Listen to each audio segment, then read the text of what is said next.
नमस्कार मेरे प्यारे बच्चों, स्वागत है आप सभी का आपके अपने YouTube channel the PCM vision में। प्यारे बच्चों, जैसा कि आप सभी को मालूम है कि जैक की ओर से क्लास 12th आर्ट्स, कॉमर्स और साइंस तीनों के मॉडल पेपर को जारी कर दिया गया है। तो आज के इस वीडियो के माध्यम से हम लोग JAC board class 12th geography के मॉडल पेपर सेट 1 को डिस्कस करेंगे। और ये जो मॉडल पेपर है आपका ऑब्जेक्टिव क्वेश्चन का मॉडल पेपर है। पहले हम लोग ऑब्जेक्टिव क्वेश्चन के मॉडल पेपर को देखेंगे, उसके बाद हम लोग सब्जेक्टिव क्वेश्चन के मॉडल पेपर को भी देखेंगे। तो वीडियो पे आप लोग अंत तक बने रहें और चैनल पे पहली बार आए हैं तो चैनल को सब्सक्राइब अवश्य कीजिएगा, क्योंकि इस चैनल के माध्यम से आपको जैक की ओर से जारी होने वाले सभी सब्जेक्ट के पूरे 500 सेटों के मॉडल पेपर का सॉल्यूशन प्रोवाइड करवा दिया जाएगा। अभी पूरे सभी सब्जेक्ट का पूरा आपका एक एक सेट का मॉडल पेपर आया हुआ है। जैसे ही आपका मॉडल पेपर आते रहेगा मैं सारा का सॉल्यूशन आपको इस चैनल के माध्यम से प्रोवाइड करवा दूंगा। तो इस चैनल पे नए हैं तो चैनल को सब्सक्राइब अवश्य कीजिएगा। साथ ही साथ सब्जेक्टिव क्वेश्चन के आपका PDF प्राप्त करने के लिए, उसके आंसर का PDF प्राप्त करने के लिए हमारे टेलीग्राम ग्रुप से आप अवश्य जुड़ें, जिसका लिंक नीचे डिस्क्रिप्शन में दिया हुआ है। ठीक है, तो चलिए अब हम लोग शुरू करते हैं। तो देखिए बच्चों, शुरू करने से पहले यहाँ पे कुछ सामान्य निर्देश दिया हुआ है जिसको जानना बहुत ही ज़्यादा ज़रूरी है। देखिए, जो आपका टोटल क्वेश्चन रहने वाला है ज्योग्राफी में 35 क्वेश्चन रहेगा। प्रत्येक क्वेश्चन आपका एक अंक का रहेगा, यानी कि टोटल आपका ऑब्जेक्टिव क्वेश्चन का 35 मार्क्स का रहेगा। ऑब्जेक्टिव क्वेश्चन को सॉल्व करने के लिए आपको समय 1.5 घंटा दिया जाएगा।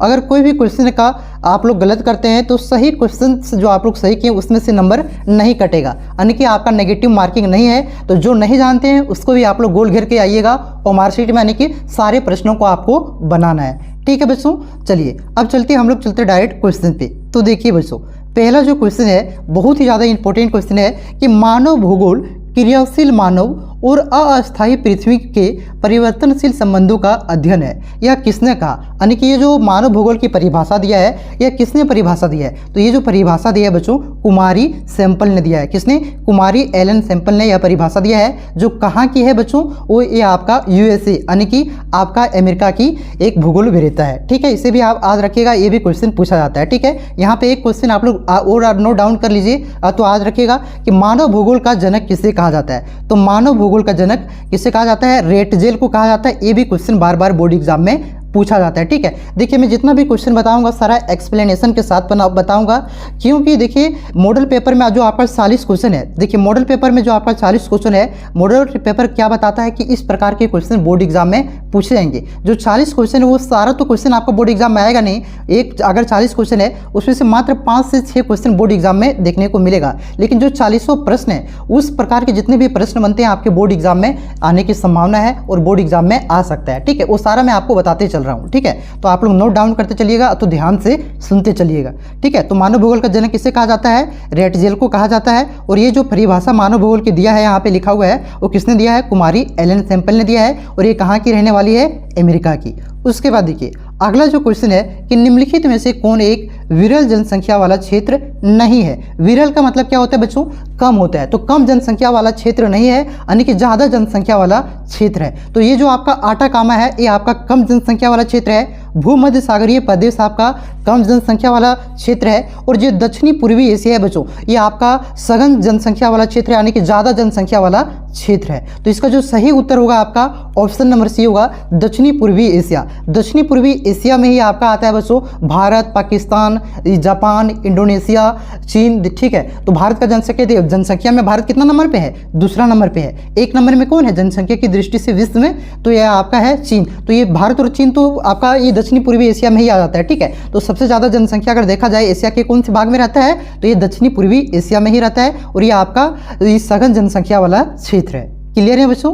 वीडियो अगर आपको अच्छा लग रहा हो तो वीडियो को लाइक करेंगे और चैनल पे नए हैं तो चैनल को सब्सक्राइब जरूर करेंगे बच्चों। ठीक है, उसके बाद देखिए अगला क्वेश्चन है कि प्रतिकर्ष अपकर्ष कारक उत्तरदायी है। तो जो प्रतिकर्ष अपकर्ष कारक है वो किसके लिए उत्तरदायी है? तो वह प्रवास के लिए उत्तरदायी है, यानी कि एक लोग जो यहाँ से माइग्रेट करते हैं दूसरी जगह जाकर के बस जाते हैं, वो इसके लिए उत्तरदायी है। उसके बाद देखिए अगला क्वेश्चन है कि सबसे कम लिंगानुपात किस देश का है? तो सबसे कम लिंगानुपात ऑप्शन के अनुसार किसका है बच्चों? संयुक्त अरब अमीरात का सबसे कम लिंगानुपात है, यानी कि 1000 पुरुषों की तुलना में वहां पे सबसे कम महिलाएं हैं। तो कितनी महिलाएं हैं इसे भी आप लोग याद रखिएगा, 444। ठीक है, 444 महिलाएं हैं 1000 पुरुषों की तुलना में। 1000 पुरुषों की तुलना में जितने महिलाएं होती बच्चों उसी को किसी देश की लिंगानुपात कहा जाता है। ठीक है, तो सबसे कम कहाँ पे है? ये संयुक्त अरब अमीरात में है और सबसे ज़्यादा लिंगानुपात वाला देश कौन है बच्चों? लटाविया। ये भी आप लोग याद रखिएगा।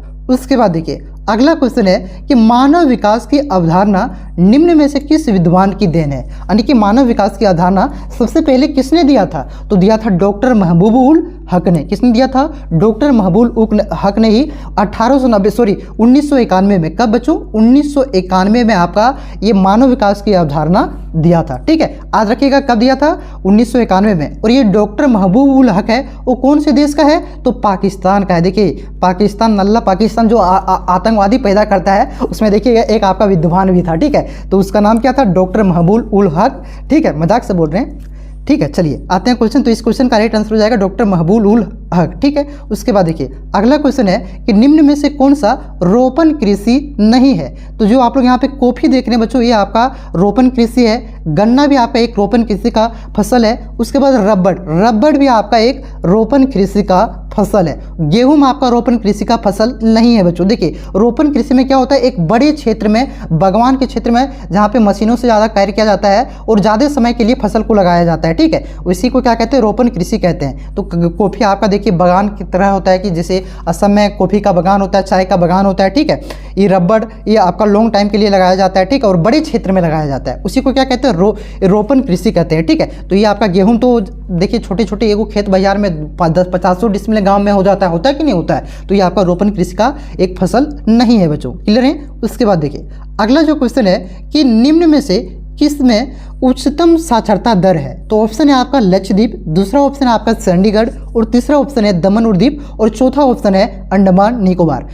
ये जो ऑप्शन आपका दिया हुआ है ये सारा आपका क्या दिया हुआ है? एक केंद्र शासित प्रदेश है भारत का। ठीक है, तो केंद्र शासित प्रदेश में पूछा है कि सबसे ज़्यादा उच्चतम साक्षरता दर कौन से केंद्र शासित प्रदेश का है? तो किसका है बच्चों? लक्षद्वीप का है। ऑप्शन नंबर ये इसका करेक्ट आंसर है। अगर पूछे कि कौन से राज्य की सबसे अधिकतम साक्षरता दर है बच्चों, तो कौन से राज्य की? केरल। और केंद्र शासित प्रदेश में आपका लक्षद्वीप, और राज्य में केरल। ठीक है बच्चों, जितना भी रिलेटेड क्वेश्चन है सारा मैं आपको बताते चल रहा हूं ताकि बोर्ड एग्जाम में आपको किसी भी प्रकार का दिक्कत ना हो। आप लोग आसानी से 35 में से कम 30 मार्क्स आसानी से उठा लें। और मेरे डायरेक्शन में, अगर मेरे गाइड के अनुसार अगर आप चलते हैं बच्चों, तो जो आपका 35 में आपका 33 कहीं नहीं जाने देंगे ऑब्जेक्टिव में। ठीक है, और आपका 35 में कम से कम 30 तो आ ही जाएगा सब्जेक्टिव में। ठीक है, तो सब्जेक्टिव के भी मॉडल पेपर को देखेंगे, उसका पीडीएफ आप, उस जो आंसर का पीडीएफ होता है वो टेलीग्राम ग्रुप से आप डाउनलोड कर सकते हैं, नीचे डिस्क्रिप्शन में लिंक दिया हुआ है। ठीक है, उसके बाद देखिए अगला क्वेश्चन है कि सन 2011 की जनगणना के अनुसार भारत की जनसंख्या कितनी थी? बहुत ही ज़्यादा इंपॉर्टेंट है। तो कितनी थी बच्चों? 121.01 करोड़ था। कितना था? 121.01 करोड़ थी 2011 की जनगणना के अनुसार भारत की जनसंख्या। अगर पूछे 2001 की जनगणना के अनुसार भारत की जनसंख्या कितनी थी, तो 2001 की जनगणना के अनुसार 102 करोड़ था। कितना? 102.87 करोड़ था। ठीक है, इसे भी आप लोग याद रखिएगा, ये भी बोर्ड एग्जाम में क्वेश्चन पूछा जाता है। पिछला बार ही जो आपका टर्म 1 का एग्जाम हुआ था ना 2022 में, उसमें ये क्वेश्चन पूछा जा चुका है। ठीक है, तो आप लोग याद रखिएगा 2001 के अनुसार कितनी थी? 102.87 करोड़, और 2011 के अनुसार 121.01 करोड़। उसके बाद देखिए अगला क्वेश्चन है कि नई औद्योगिक नीति की घोषणा कब की गई? तो भारत में नई औद्योगिक नीति की घोषणा कब किया गया था? 1991 में। इसी को क्या कहते हैं? एलपीजी। एलपीजी का मतलब क्या है? वो गैस घर वाला एलपीजी नहीं है। एल का मतलब क्या होता है? लिबरलाइजेशन। पी का मतलब क्या होता है? प्राइवेटाइजेशन। और जी का मतलब क्या होता है? ग्लोबलाइजेशन। ठीक है, इसी को क्या कहा जाता है? एलपीजी कब लाया गया था? 1991 में लाया गया था। मतलब जो भारत की अर्थव्यवस्था थी, बंद अर्थव्यवस्था, मतलब यहाँ जो विदेशी कंपनियां आकर के अपनी फैक्ट्री नहीं लगा सकती थी, तो 1991 में जब खुली अर्थव्यवस्था की गई, हमारी जो अर्थव्यवस्था है खोली गई, एलपीजी लाया गया बच्चों, तब क्या हुआ? यहाँ पे विदेशी कंपनियां भी आकर के फैक्ट्री लगा सकती थी। क्लियर है बच्चों? चलिए अगले क्वेश्चन पे हम लोग आते हैं। अगला जो क्वेश्चन है आपका कि निम्नलिखित में से कौन सा नदी के तट पर अवस्थित नहीं है? यहाँ पे 4 शहर का आपका नाम दिया हुआ है, इनमें से कौन सा शहर नदी तट के मतलब नदी के तट पर स्थित नहीं है, नदी के किनारे स्थित नहीं है? तो देखिए बच्चों, इसका जो सही उत्तर हो जाएगा भोपाल। भोपाल कोई भी नदी के तट पर स्थित नहीं है। जबकि आपका कोलकाता आपका कौन सी नदी के तट पर स्थित है? हुगली नदी के तट पर स्थित है। वहीं आगरा आपका जो ताजमहल किसके बगल में है, तो यमुना नदी के तट पर स्थित है। ठीक है, इसे भी आप लोग याद रखिएगा। ये जो ताजमहल है, ये आगरा है आपका यमुना नदी के तट पर, पटना आपका गंगा नदी के तट पर स्थित है, और जो आपका भोपाल है कोई भी नदी के तट पर स्थित नहीं है। देखिए अभी तक हम लोगों ने 10 क्वेश्चन सोल्व किया। तो देखिए ये जो नहीं वाला जो क्वेश्चन है ना, बहुत ही ज़्यादा क्वेश्चन पूछा जा रहा है। तो क्वेश्चन को आपको क्या करना, ध्यान से पढ़ना है। ठीक है, नहीं वाला अगर नहीं पढ़े ना, तो क्वेश्चन आपका नहीं हो जाएगा, मतलब सोचलिए गलत हो जाएगा। ठीक है, नंबर आपका चल जाएगा। उसके बाद देखिए अगला क्वेश्चन पे आते हैं कि शुष्क कृषि में निम्न में से कौन सी फसलें नहीं बोई जाती है। तो शुष्क कृषि में निम्न में से कौन सी फसलें नहीं बोई जाती है बच्चों, गन्ना को नहीं बोया जाता है। शुष्क कृषि में मतलब वर्षा कम से कम कितनी होनी चाहिए, तो शुष्क कृषि में कितनी वर्षा होती है, 75 सेंटीमीटर से कम वर्षा होती है। आगे आपका क्वेश्चन भी है। और आर्द्र कृषि में क्या होती है, आर्द्र कृषि में 75 सेंटीमीटर से ज़्यादा वर्षा होती है। ठीक है, तभी आर्द्र कृषि होगा, नहीं तो 75 सेंटीमीटर से कम हुई तो शुष्क कृषि। ठीक है, चलिए तो इसका जो सही उत्तर होगा ऑप्शन नंबर डी, गन्ना आपका शुष्क कृषि में नहीं बोई जाती। देखिए फिर से नहीं वाला क्वेश्चन है, नहीं वाला बहुत क्वेश्चन है, ध्यान से पढ़ना है आपको। देखिए अगला क्वेश्चन है कि भारत में नदी द्रोणी में उपभोग योग्य जल सर्वाधिक निम्न में से किस में है। तो देखिए बच्चों यहाँ पे थोड़ा कन्फ्यूजन है, मैं आपको गलत आंसर नहीं बताऊंगा। ठीक है, हमको थोड़ा कन्फ्यूजन है गोदावरी और आपका सिंधु में, तो इसको एक बार आप लोग चेक कर लीजिएगा। ठीक है, अगर नहीं तो मैं एक बार आप लोग कमेंट बॉक्स भी चेक कर लीजिएगा। अगर मैं थोड़ा मुझे क्लियर हो जाता कि इसका जो सही उत्तर क्या होगा, तो वहाँ पे कमेंट बॉक्स में पिन कर दूंगा। नहीं तो अगर आप लोग जानते हैं तो कमेंट एक बार कर दीजिएगा कि इसका सही उत्तर क्या होना चाहिए। ठीक है, मेरा कन्फ्यूजन है थोड़ा गोदावरी और सिंधु में, जो ये दो नदियाँ हैं, इसमें जो नदी द्रोणी है बच्चों, इसमें उपभोग योग्य जल सर्वाधिक होने की संभावना है। ठीक है, संभावना क्या होनी चाहिए, गोदावरी या तो सिंधु। ठीक है, एक बार आप लोग चेक कर लीजिएगा, नहीं तो चेक करके मैं कमेंट पिन कर दूंगा। उसके बाद देखिए अगला क्वेश्चन है कि हीराकुंड डैम किस नदी पर बनाई गई है। ये जो हीराकुंड डैम है बच्चों, ये कौन सी नदी पर बनाई गई है, महानदी पर बनाई गई है। ठीक है, और ये जो हीराकुंड डैम है आपका, ये भारत का सबसे बड़ा डैम है, सबसे बड़ा बांध है। ठीक है, इसे भी आप लोग याद रखिएगा, क्वेश्चन आपके बोर्ड एग्जाम में पूछा जा सकता है कि भारत के सबसे बड़ा बांध कौन सा बांध है, यानी कि कौन सा डैम है, तो हीराकुंड डैम है। और ये कौन सी नदी पर है, महानदी पर है। और ये कौन से राज्य में स्थित है, तो याद रखिएगा उड़ीसा राज्य में। ठीक है, कौन से राज्य में, उड़ीसा राज्य में स्थित है। क्लियर है। देखिए यहाँ पे एक तरह से और क्वेश्चन बोर्ड एग्जाम में पूछा जा सकता है। यहाँ पे अगर पूछे आपको कि सबसे बड़ा बांध पूछे तब हीराकुंड। ठीक है, अगर सबसे बड़ा ऊंचा बांध पूछे, सबसे बड़ा ऊंचा बांध पूछे बच्चों, तब क्या हो जाएगा आपका टिहरी बांध। कब क्या हो जाएगा, टिहरी बांध हो जाएगा, सब भारत के सबसे बड़ी ऊंचा बांध। और ये टिहरी बांध कहाँ पे है, तो उत्तराखंड में है। और कौन सी नदी पर बना हुआ है बच्चों, तो भागीरथी नदी पर बना हुआ है। इसे आप लोग याद रखिएगा। ठीक है, चलिए अगले क्वेश्चन पे हम लोग आते हैं। क्वेश्चन है कि वर्ष 2011 के अनुसार 50 लाख से अधिक जनसंख्या वाला नगर निम्न में से कौन सा है। तो 2011 की जनगणना के अनुसार बच्चों आपका पुणे 50 लाख से अधिक जनसंख्या वाला नगर था। ऑप्शन नंबर ये इसका करेक्ट आंसर होगा। ठीक है, ऑप्शन के अनुसार ये आंसर होगा। ठीक है, उसके बाद देखिए अगला क्वेश्चन है कि चलवासी पशुचारण करने वाली जनजाति कौन सी है। तो चलवासी पशुचारण का मतलब क्या होता है पहले समझिए। तो ऐसे पशुचारण जो पशुओं को चराया जाता है, एक जगह रुक करके नहीं चराया जाता है, भटक भटक कर चराया जाता है। आज यहाँ चरा रहा है तो कल वहाँ चल गया, मतलब एक जगह रुक करके नहीं। देखिए हमारे गांव तरफ भी आता है, मतलब वो बिहार से जो लोग आते हैं तो कह सकते हैं जो चलवासी पशुचारण होते हैं बच्चों, हमारे गांव तरफ भी आते हैं, बहुत ही ज़्यादा भैंस लेकर के आते हैं। एक तरह से कह सकते हैं यहाँ वहाँ बुल के चराते हैं, यानी कि भटक भटक करके चराते हैं, उसी को क्या कहते हैं, चलवासी पशुचारण कहते हैं। ठीक है, तो ये कौन सी जनजाति होती है बच्चों, ये आपका मसाई जनजाति है। ऑप्शन नंबर 20 का करेक्ट आंसर होगा।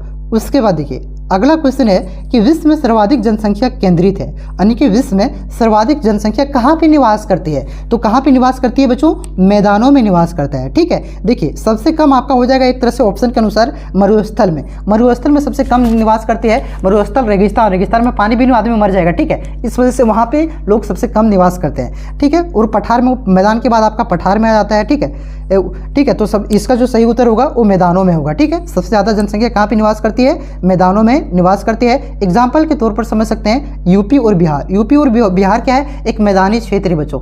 यूपी में देखिए भारत के सबसे ज़्यादा जनसंख्या वाला राज्य कौन सा है, यूपी है। तो वो मैदानी क्षेत्र होने के कारण भारत की सबसे बड़ी जनसंख्या वाला राज्य है, लगभग 28 करोड़ इसकी जनसंख्या है। ठीक है, तो मैदानों में ही सिंपल समझ सकते हैं कि मैदानों में ही सबसे ज़्यादा जनसंख्या निवास करती है, केंद्रित है। उसके बाद देखिए अगला क्वेश्चन है कि निम्नलिखित में से किसने संयुक्त अरब अमीरात के लिंग अनुपात को निम्न किया है? यानी कि संयुक्त अरब अमीरात का लिंग अनुपात जो कम है बच्चों, सबसे कम है, वो क्या कारण है, इसका क्या कारण है? तो देखिए, अभी कुछ देर पहले आपको मैंने बताया कि संयुक्त अरब अमीरात का जो लिंग अनुपात है वो कितना है, 444 है। ठीक है, तो इसका कारण क्या है बच्चों? पुरुष कार्यशील जनसंख्या का चयनित प्रवास। इसी कारण से क्या है, संयुक्त अरब अमीरात का, यानी कि कह सकते हैं यूएई का जो जनसंख्या है वो लिंगानुपात है वो क्या है, कम है। ठीक है, ऑप्शन नंबर ये इसका करेक्ट आंसर होगा, लिंगानुपात होगा। ठीक है, लिंगानुपात कम है, जनसंख्या नहीं। उसके बाद देखिए अगला क्वेश्चन है कि निम्नलिखित में से कौन सा देश उच्च मानव विकास वाला है? तो यहाँ पे थोड़ा ध्यान दीजिएगा। देखिए आपके एनसीईआरटी बुक के अनुसार क्या हो जाएगा, नॉर्वे। निम्नलिखित में से कौन सा देश उच्च मानव विकास वाला है? नॉर्वे है। लेकिन 2021 में जो रिपोर्ट निकला है मानव विकास का सूचकांक का, ठीक है, उसमें 1 नंबर पर अभी कौन आ गया है बच्चों? स्विट्जरलैंड। ठीक है, तो यहाँ पे क्वेश्चन देखिए किस प्रकार से पूछेगा। अगर सिंपल पूछे कि कौन सा देश उच्च मानव विकास वाला है तो नॉर्वे हो जाएगा।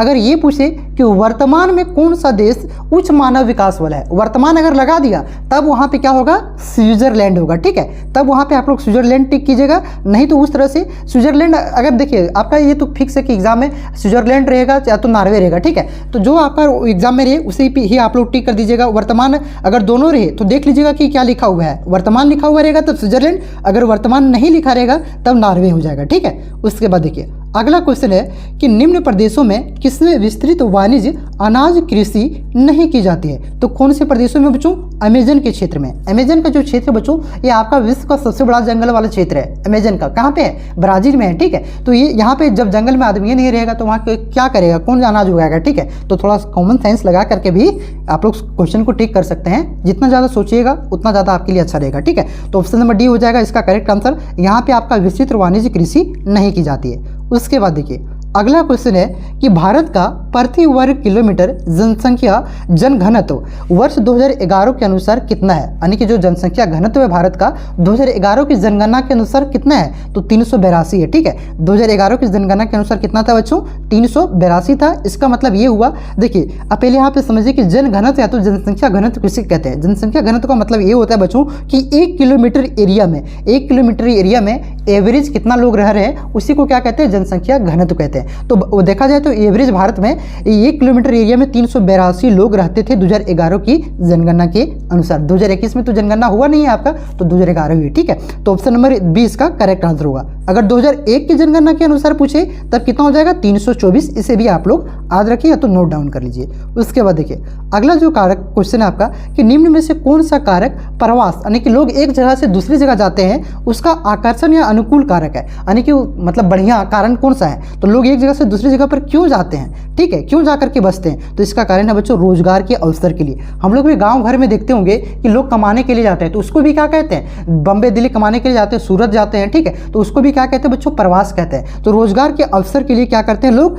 प्रवास करते हैं तो ये क्या हो गया? रोजगार के अवसर के लिए आपका प्रवास का अपकर्ष कारण हो गया बच्चों, तो अनुकूल कारक हो गया। ठीक है, उसके बाद देखिए अगला जो क्वेश्चन है आपका कि मानव विकास, इसको थोड़ा हम छोटा कर देते हैं क्या, चलिए, मानव विकास सूचकांक 2016 के संदर्भ में विश्व के देशों में भारत के निम्नलिखित में से कौन सा स्थान था? तो 2016 के सूचकांक के अनुसार पूछ रहे हैं। तो 2016 के अनुसार कितना था बच्चों? 131 था। कितना था? 131वां नंबर में भारत था। और फर्स्ट नंबर में कौन आता है आपका? नॉर्वे आता है। वर्तमान में फर्स्ट नंबर में कौन हो गया है? स्विट्जरलैंड हो गया है। और भारत का जो 2021 की रिपोर्ट के अनुसार है बच्चों वो कितना हो गया है? तो वो हो गया आपका 132, एक स्थान खिसक गया है भारत। ठीक है, 132वां स्थान हो गया 2021 के रिपोर्ट के अनुसार। ये क्वेश्चन आपके बोर्ड एग्जाम में पूछा जा सकता है। ठीक है, उसके बाद देखिए अगला क्वेश्चन है कि नदियों के डेल्टाओं के सहारे अधिवास किस प्रतिरूप में होते हैं? तो किस प्रतिरूप में होता है? पंखा प्रतिरूप में होता है। ऑप्शन नंबर सी इसका करेक्ट आंसर होगा।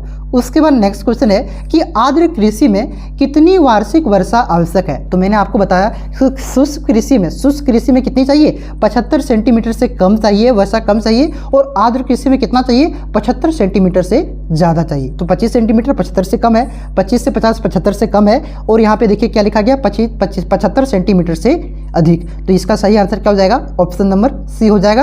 आर्द्र कृषि में कितना चाहिए? 75 सेंटीमीटर से अधिक वर्षा चाहिए। और शुष्क कृषि पूछे तो उसमें 75 सेंटीमीटर से कम वर्षा चाहिए। ठीक है, चलिए आते हैं अगले क्वेश्चन की ओर कि निम्नलिखित नदियों में से किस नदी में सर्वाधिक पुनः पूर्ति योग्य भौम जल संसाधन है? तो ये किस नदी में है बच्चों? ये आपका गंगा नदी में है।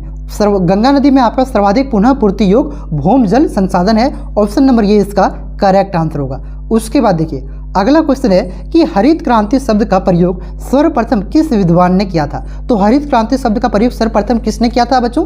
तो डॉक्टर विलियम गोड ने किया था। देखिए यहाँ पे पूछा जा रहा है कि किसने हरित क्रांति शब्द का सबसे पहले प्रयोग किया था, तो विलियम गोड होगा। अगर पूछे कि हरित क्रांति का जनक विश्व में हरित क्रांति का जनक किसे कहा जाता है, तो विश्व में हरित क्रांति का जनक किसे कहा जाता है बच्चों? नॉर्मन बोरलॉग को। किसको? नॉर्मन, यहाँ पे लिख देते बोरलॉग, ठीक है, बोरलॉग, ठीक है। चलिए, नॉर्मन बोरलॉग को विश्व में हरित क्रांति का जनक कहा जाता है। अगर और भारत में किसे कहा जाता है हरित क्रांति का जनक, आप लोग कमेंट करके बताइएगा, ठीक है। तो भारत में किसे कहा जाता है, नहीं तो वीडियो के लास्ट तक मैं बता ही दूंगा आपको।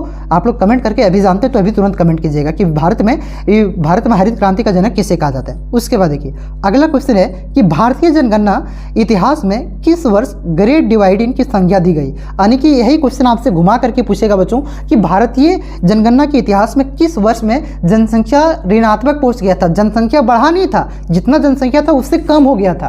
तो किस वर्ष? 1921 की जनसंख्या के अनुसार, और इसे ही क्या दिया गया? ग्रेट डिवाइडेंड की संज्ञा दी गई, ठीक है। तो ऑप्शन नंबर डी इसका करेक्ट आंसर होगा। उसके बाद देखिए अगला क्वेश्चन है कि भारत में स्थानांतरित कृषि को क्या कहा जाता है? तो भारत में स्थानांतरित कृषि को किस नाम से जाना जाता है बच्चों? तो झूम नाम से जाना जाता है, झूम कहा जाता है। ऑप्शन नंबर 20 का करेक्ट आंसर होगा। यहाँ पे कुछ और ऑप्शन दिया हुआ है तो इसको भी हम लोग जान जाते हैं कि रोका, स्थानांतरित कृषि को रोका नाम से किस देश में जाना जाता है? तो रोका आपका ब्राजील में जाना जाता है, ठीक है। ब्राजील में रोका आपका स्थानांतरित कृषि को ही रोका कहा जाता है। लदान किस देश में कहा जाता है? तो लदान आपका कहा जाता है मलेशिया और इंडोनेशिया, ठीक है। मलेशिया और इंडोनेशिया में स्थानांतरित कृषि को लदान कहा जाता है। रे किस देश में कहा जाता है? तो इसे भी आप लोग याद रखिएगा, रे आपका वियतनाम में कहा जाता है। कहाँ पे? वियतनाम में आपका रे नाम से स्थानांतरित कृषि को जाना जाता है। एक क्वेश्चन आपके बोर्ड एग्जाम में पूछा जाता है, चारों मैंने आपको बता दिया, ठीक है। उसके बाद देखिए अगला क्वेश्चन है कि दो देशों के मध्य व्यापार को क्या कहते हैं? तो दो देशों के मध्य के व्यापार को क्या कहते हैं? अंतर्राष्ट्रीय व्यापार कहते हैं। कोसी पत्तन अवस्थित है, यानी कि जो कोची का बंदरगाह है बच्चों, वे कौन से राज्य में स्थित है? तो ये आपका केरल में स्थित है। ऑप्शन नंबर सी इसका करेक्ट आंसर होगा। उसके बाद नेक्स्ट क्वेश्चन है विश्व का व्यस्तम समुद्री मार्ग कौन सा है? तो विश्व के सबसे व्यस्तम समुद्री मार्ग कौन सा है बच्चों? तो उत्तरी अटलांटिक महासागरीय मार्ग। ये जो मार्ग आपका विश्व के सबसे बिजी मार्ग है, विश्व के सबसे व्यस्तम समुद्री मार्ग है। ऑप्शन नंबर सी इसका करेक्ट आंसर होगा।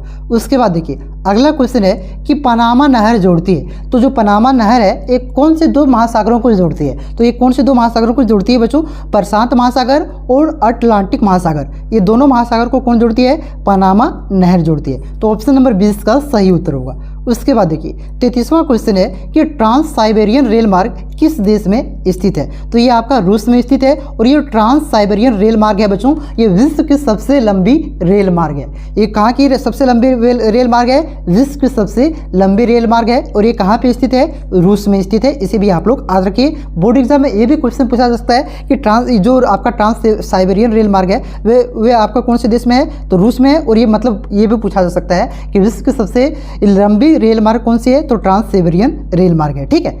क्लियर है? उसके बाद देखिए अगला क्वेश्चन है कि पूर्व पश्चिम गलियारा जोड़ता है। तो पूर्व पश्चिम गलियारा कहाँ को किसको जोड़ता है बच्चों? तो ये आपका सिलीचर आपका कहाँ पे है? असम में है और पोरबंदर आपका गुजरात में, ठीक है। तो पूर्व से पश्चिम को कौन सी गलियारा कौन जोड़ता है? तो सिलीचर को पोरबंदर जोड़ता है, ठीक है। उसके बाद देखिए अगर यहीं पे क्वेश्चन अगर पूछे कि उत्तर दक्षिण गलियारा जोड़ता है, तो किसको उत्तर दक्षिण गलियारा जोड़ता है? तो श्रीनगर से कन्याकुमारी को कौन गलियारा जोड़ता है? उत्तर दक्षिण गलियारा जोड़ता है। जबकि पूर्व पश्चिम गलियारा किसको जोड़ता है? तो सिलचर के से को पोरबंदर से जोड़ता है, ठीक है। तो इस क्वेश्चन का right answer option number B होगा, ठीक है। अगर उत्तर दक्षिण पूछे तब आपका क्या हो जाएगा बच्चों? श्रीनगर से कन्याकुमारी। उसके बाद देखिए अगला क्वेश्चन है कि मुंबई में पहला सूती वस्त्र कारखाना स्थापित किया गया था।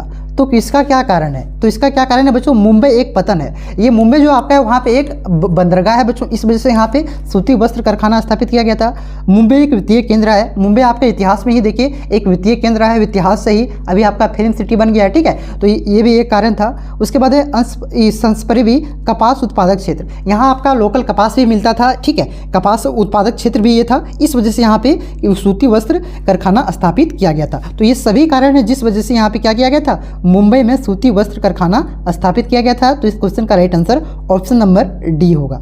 तो इस प्रकार से हम लोग यहाँ पे ऑब्जेक्टिव मॉडल क्वेश्चन पेपर का सॉल्यूशन को देख लिए बच्चों। अगर वीडियो अगर आपको अच्छा लगा हो तो दोस्तों में शेयर जरूर करें। नीचे डिस्क्रिप्शन में आपका अभी हम लोग क्या करेंगे, उस आपका सब्जेक्टिव मॉडल पेपर का सॉल्यूशन अपलोड कर देंगे, ठीक है। तो उसका लिंक नीचे डिस्क्रिप्शन में दे देंगे और तो प्लेलिस्ट में जाकर के भी आप लोग उसे देख सकते हैं, ठीक है। मिलते हैं नेक्स्ट वीडियो में, तब तक के लिए जय हिंद, जय भारत, जोहार झारखंड।